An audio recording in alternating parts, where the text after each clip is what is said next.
শ্রীরামকৃষ্ণ কাপ্তেনের বাড়ি হয়ে শ্রীযুক্ত কেশব সেনের কমল কুটিরে এসেছেন। সঙ্গে রাম, মনমোহন, সুরেন্দ্র মাস্টার প্রমুখ অনেক ভক্ত। সকলে দ্বিতল হলঘরে বসেছেন। শ্রীযুক্ত প্রতাপ মজুমদার, শ্রীযুক্ত ত্রৈলোক্য প্রমুখ ব্রাহ্ম ভক্তগণ উপস্থিত আছেন। ঠাকুর শ্রীযুক্ত কেশবকে বড় ভালোবাসেন। যখন বেলঘরের বাগানের সশিষ্য কেশব সাধন ভজন করছিলেন, অর্থাৎ 1875 খ্রিস্টাব্দে মাঘোৎসবের পর কিছুদিনের মধ্যে ঠাকুর একদিন বাগানে গিয়ে তার সঙ্গে দেখা করেছিলেন। সঙ্গে ভাগিনেও হৃদয়রাম। বেলঘরের এই বাগানে তাকে বলেছিলেন, তোমারই ল্যাজ খসেছে, তুমি সব ত্যাগ করে সংসারের বাহিরেও থাকতে পারো, আবার সংসারেও থাকতে পারো। যেমন ব্যাঙাচির ল্যাজ খসলে জলেও থাকতে পারে, ডাঙাতেও থাকতে পারে। পরে দক্ষিণেশ্বরে, কমল কুটিরে, ব্রাহ্ম সমাজ ইত্যাদি স্থানে অনেকবার ঠাকুর কথাচ্ছলে তাকে উপদেশ দিয়েছিলেন। নানা পথ দিয়ে, নানা ধর্মের ভেতর দিয়ে ঈশ্বর লাভ হতে পারে। মাঝে মাঝে নির্জনে সাধন ভজন করে ভক্তিলাভ করে সংসারে থাকা যায়। জনকাদি ব্রহ্মজ্ঞান লাভ করে সংসারে ছিলেন। ব্যাকুল হয়ে তাকে ডাকতে হয়, তবে দেখা দেন।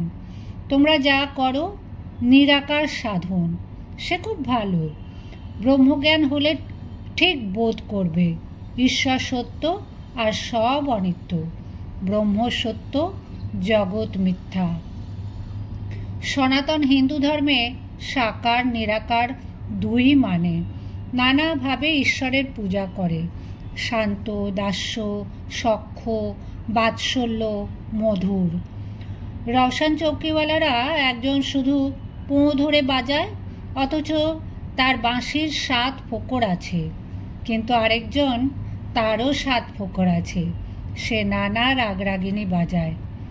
ঠাকুর বলেছিলেন, তোমরা সাকার মানো না, তাতে কিছু ক্ষতি নেই, নিরাকারে নিষ্ঠা থাকলেই হলো। তবে সাকারবাদীদের টানটুকু নেবে। মা বলে তাকে ডাকলে ভক্তি প্রেম আরও বাড়বে। কখনো দাস্য, কখনো সখ্য, কখনো বাৎসল্য, কখনো মধুর ভাব। কোনো কামনা নেই, তাকে ভালোবাসি, এইটি বেশ। এর নাম অহৈতুকী ভক্তি। টাকা কড়ি, মান, সম্ভ্রম কিছুই চাই না, কেবল তোমার পাদপদ্মে ভক্তি। বেদ, পুরাণ, তন্ত্রে এক ঈশ্বরেরই কথা আছে এবং তার লীলার কথা। জ্ঞান, ভক্তি দুই আছে। সংসারে দাসীর মতো থাকবে। দাসী সব কাজ করে, কিন্তু দেশে মন পড়ে আছে। মনিবের ছেলেদের মানুষ করে, বলে আমার হরি, আমার রাম, কিন্তু জানে ছেলে আমার নয়। তোমরা যে নির্জনে সাধন করছো, এ খুব ভালো, তার কৃপা হবে। জনক রাজা নির্জনে কত সাধন করেছিলেন। সাধন করলে তবে তো সংসারে নির্লিপ্ত হওয়া যায়। তোমরা বক্তৃতা দাও সকলের উপকারের জন্য, কিন্তু ঈশ্বর লাভ করে, ঈশ্বর দর্শন করে বক্তৃতা দিলে উপকার হয়। তার আদেশ না পেয়ে লোক শিক্ষা দিলে উপকার হয় না। ঈশ্বর লাভ না হলে তার আদেশ পাওয়া যায় না। ঈশ্বর লাভ যে হয়েছে তার লক্ষণ আছে। বালকবধ, উন্মাদবধ, পিশাচবধ হয়ে যায়। যেমন সুখদেবাদি।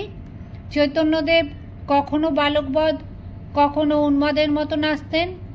পুরীধামে অনেক সময় জড় সমাধিতে থাকতেন। এইভাবে নানা স্থানে শ্রীযুক্ত কেশবচন্দ্র সেনকে শ্রীরামকৃষ্ণ কথাচ্ছলে নানা উপদেশ দিয়েছিলেন।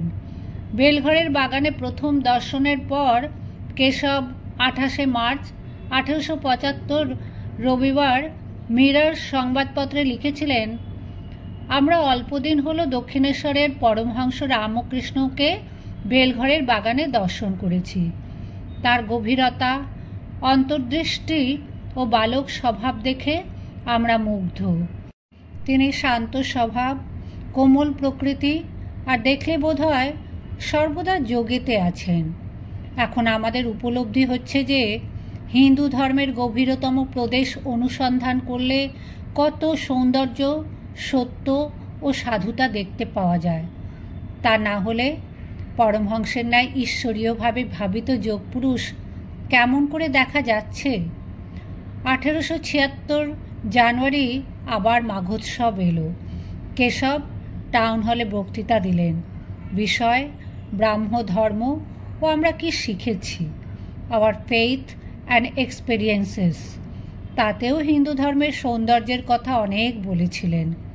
শ্রীরামকৃষ্ণ তাকে যেমন ভালোবেসেছিলেন, কেশবও তাকে সেরকম ভক্তি করতেন। প্রায় প্রতি বৎসর ব্রহ্মোৎসবের সময় ও অন্যান্য সময়েও কেশব দক্ষিণেশ্বরে যেতেন এবং তাকে কমল কুটিরে নিয়ে আসতেন। কখনো কখনো একাকে কমল কুটিরের দ্বিতলস্থ উপাসনা কক্ষে পরম অন্তরঙ্গ জ্ঞানে ভক্তি ভরে নিয়ে যেতেন ও একান্তে ঈশ্বরের পূজা ও আনন্দ করতেন। 1879 15ই সেপ্টেম্বর সোমবার 31শে ভাদ্র, ভাদ্রোৎসবের সময় আবার কেশব শ্রী রামকৃষ্ণকে নিমন্ত্রণ করে বেলঘরের বাগানে নিয়ে যান। আবার 21শে সেপ্টেম্বর কমল কুটিরে উৎসব উপলক্ষে নিয়ে যান। এই সময় শ্রীরামকৃষ্ণ সমাধিস্থ হলে ব্রাহ্ম ভক্ত সঙ্গে তাঁর ফটো নেওয়া হয়। ঠাকুর দণ্ডায়মান, সমাধিস্থ, হৃদয় ধরে আছেন। 22শে অক্টোবর 6ই কার্তিক, মহা অষ্টমী নবমীর দিন কেশব দক্ষিণেশ্বরে গিয়ে তাঁকে দর্শন করলেন। 1879 29শে অক্টোবর বুধবার, 13ই কার্তিক 1286। কোজাগর পূর্ণিমায় বেলা 1টার সময় কেশব আবার ভক্ত সঙ্গে শ্রী রামকৃষ্ণকে দক্ষিণেশ্বরে দর্শন করতে যান।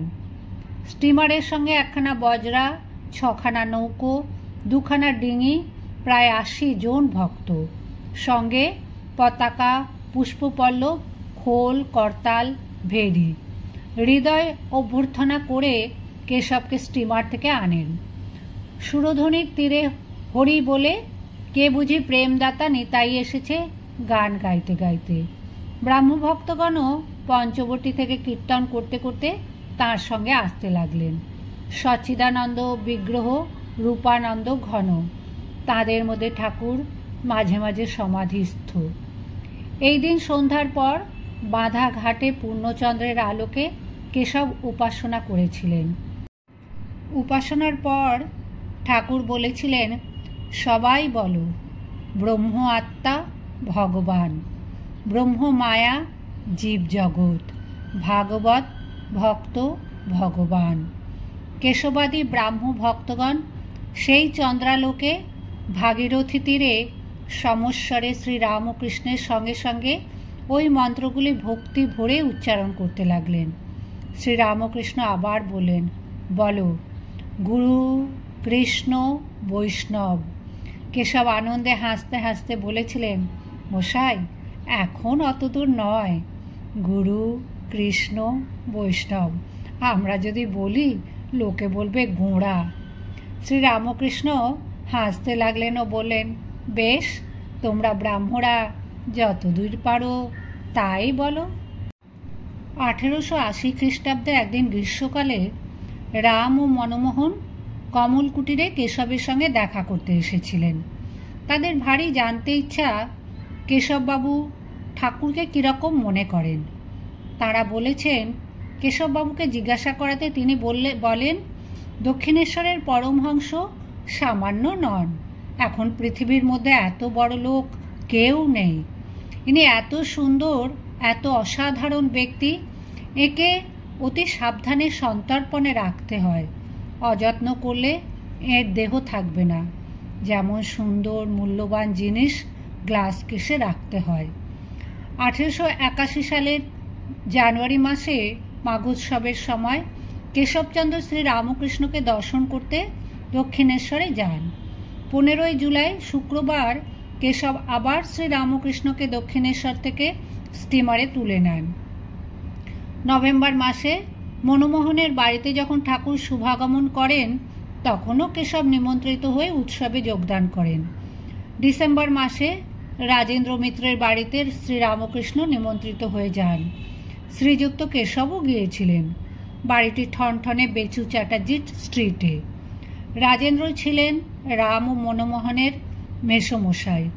রাম, মনমোহন, ব্রাহ্মভক্ত রাজমোহন রাজেন্দ্র কেশবকেও সংবাদ দেন ও নিমন্ত্রণ করেন। কেশবকে যখন সংবাদ দেওয়া হয় তখন তিনি ভাই অঘোরনাথের শোকে অশৌচ গ্রহণ করেছিলেন। প্রচারক ভাই অঘোর 24শে অগ্রহায়ণ 8ই ডিসেম্বর বৃহস্পতিবার লখনৌ নগরে দেহত্যাগ করেন। সকলে মনে করলেন কেশব বুঝে আসতে পারবেন না। কেশব সংবাদ পেয়ে বললেন, সে কি, পরমহংসমশাই আসবেন আর আমি যাব না?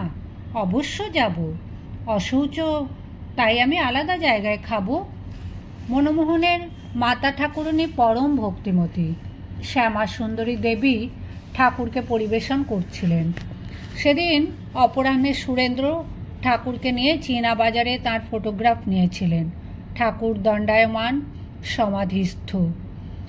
1882 জানুয়ারি মাঘোৎসবের সময় শিমুলিয়া ব্রাহ্ম সমাজের উৎসব হয়। জ্ঞান চৌধুরীর বাড়িতে দালানে ও উঠোনে উপাসনা ও কীর্তন হয়।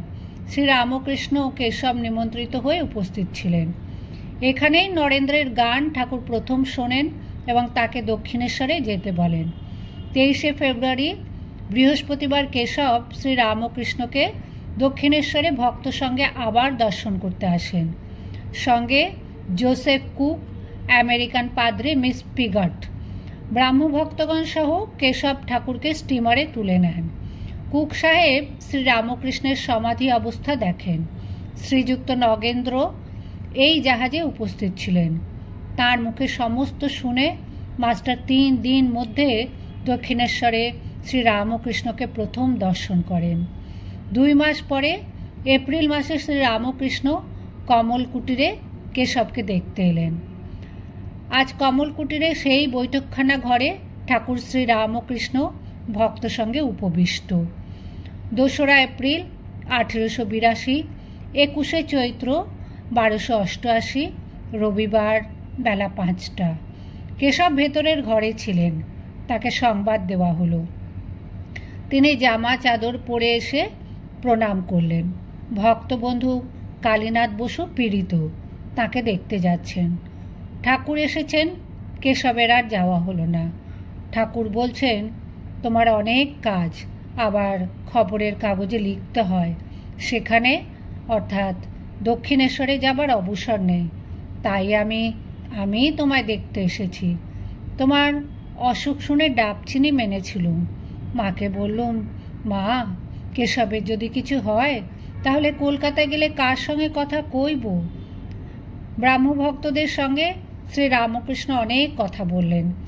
কাছে মাস্টার বসে আছেন দেখে ঠাকুর কেশবকে বলেন, ইনি কেন দক্ষিণেশ্বরে যান না, জিজ্ঞাসা করো তো গা।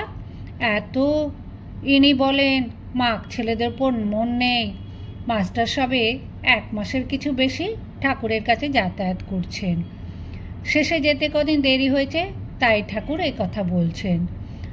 ঠাকুর বলে দিয়েছিলেন আসতে দেরি হলে আমায় পত্র দেবে। ব্রাহ্মভক্তেরা শ্রীযুক্ত সামাধ্যায়ীকে দেখিয়ে ঠাকুরকে বলছেন, ইনি পণ্ডিত, বেদাদি শাস্ত্র বেশ পড়েছেন। ঠাকুর বলছেন, হ্যাঁ, এই চোখ দিয়ে এর ভেতরটি দেখা যাচ্ছে, যেমন শার্সির দরজার ভেতর দিয়ে ঘরের ভেতরকার জিনিস দেখা যায়। শ্রীযুক্ত ত্রৈলোক্য গান গাইছেন।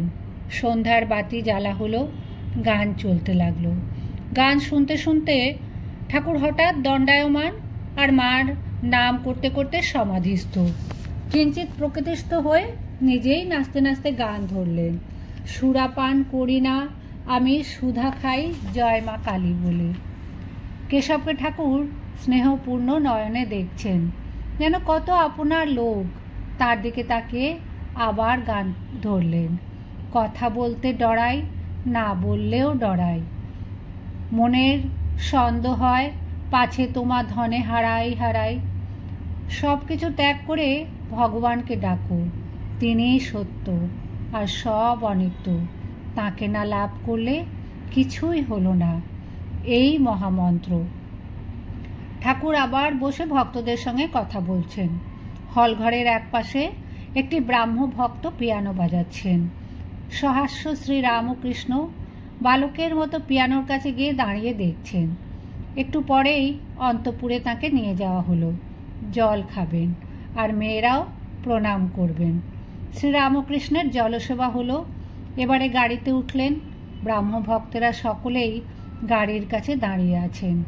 কমল কুটির থেকে গাড়ি দক্ষিণেশ্বর মন্দিরের উদ্দেশ্যে যাত্রা করল।